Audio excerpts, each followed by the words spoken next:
मंगल भवन या मंगल हारी, द्रवौ सुदशरथ जिर बिहारी।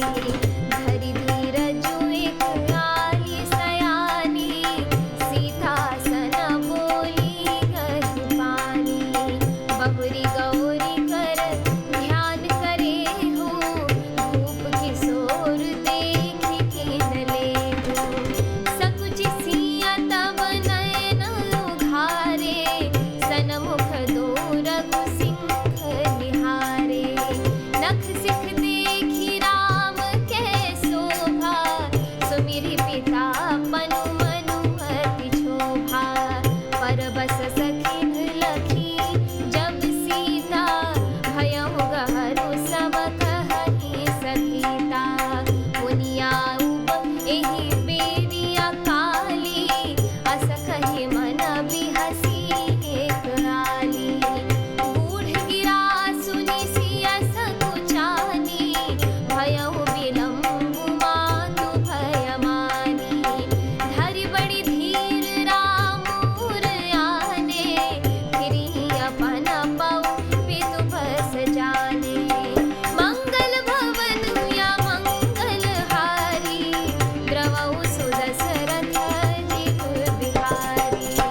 देखन मिस मृग बिहग तरु, फिरई बहोरी बहोरी। निरखि निरखि रघुबीर छवि, बाढ़ई प्रीति न थोरी। मंगल भवन या मंगल हारी, द्रवौ सुदशरथ जिर बिहारी।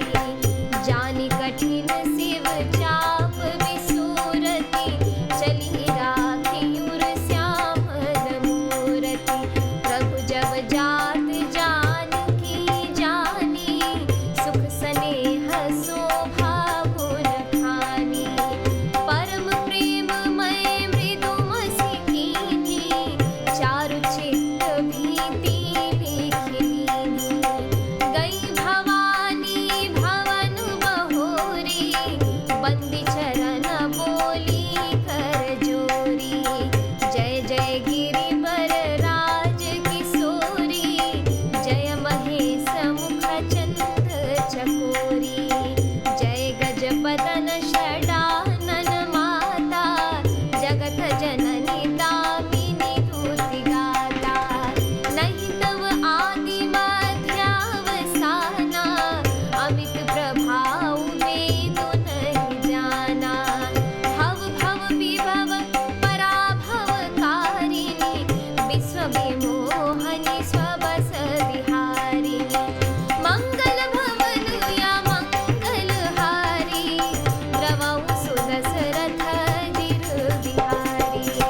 पति देवता सुति अमहु, मातु प्रथम तव रेख। महिमा मित न सकहि कही, सहस शारदा शेष। मंगल भवन या मंगल हारी, द्रवौ सुदशरथ जिर बिहारी। अर्थात एक चतुर सखी धीरज धरकर हाथ पकड़कर सीता जी से बोली, गिरिजा जी का ध्यान फिर कर लेना, अभी इस समय राजकुमार को क्यों नहीं देख लेती। तब सीता जी ने सकुचाकर नेत्र खोले और रघुकुल के दोनों सिंहों को अपने सामने खड़े देखा। नख से शिखा तक श्री राम जी की शोभा देखकर और फिर पिता का प्रण याद करके उनका मन बहुत शुद्ध हो गया।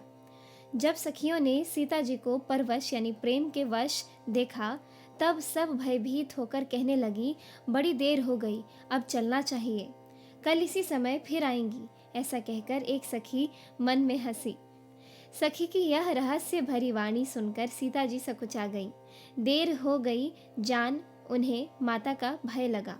बहुत धीरज धरकर वे श्री रामचंद्र जी को हृदय में ले आईं और उनका ध्यान करती हुई अपने को पिता के अधीन जानकर लौट चली। मृग, पक्षी और वृक्षों को देखने के बहाने सीता जी बार बार घूम जाती हैं और श्री राम जी की छवि देख देख कर उनका प्रेम कम नहीं बढ़ रहा है, अर्थात बहुत ही बढ़ता जाता है।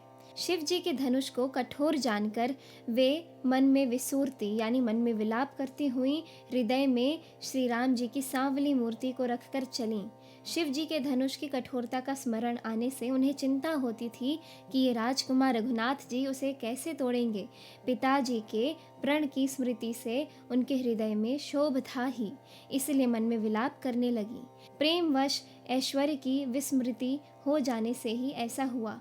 फिर भगवान के बल का स्मरण आते ही वे हर्षित हो गई और सांवली छवि को हृदय में धारण करके चली। प्रभु श्री राम जी ने जब सुख, स्नेह, शोभा और गुणों की खान श्री जानकी जी को जाते हुए जाना, तब परम प्रेम की कोमल स्याही बनाकर उनके स्वरूप को अपने सुंदर चित्र रूपी भित्ति पर चित्रित कर लिया।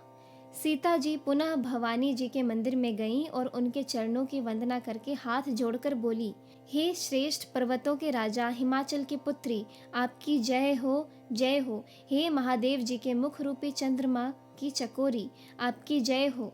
हे हाथी के मुख वाले गणेश जी और 6 मुख वाले स्वामी कार्तिक जी की माता, हे जगत जननी, हे बिजली की सी कांति युक्त शरीर वाली, आपकी जय हो। आपका न आदि है, न मध्य है और न अंत है। आपके असीम प्रभाव को वेद भी नहीं जानते। आप संसार को उत्पन्न, पालन और नाश करने वाली हैं, विश्व को मोहित करने वाली और स्वतंत्र रूप से विहार करने वाली हैं।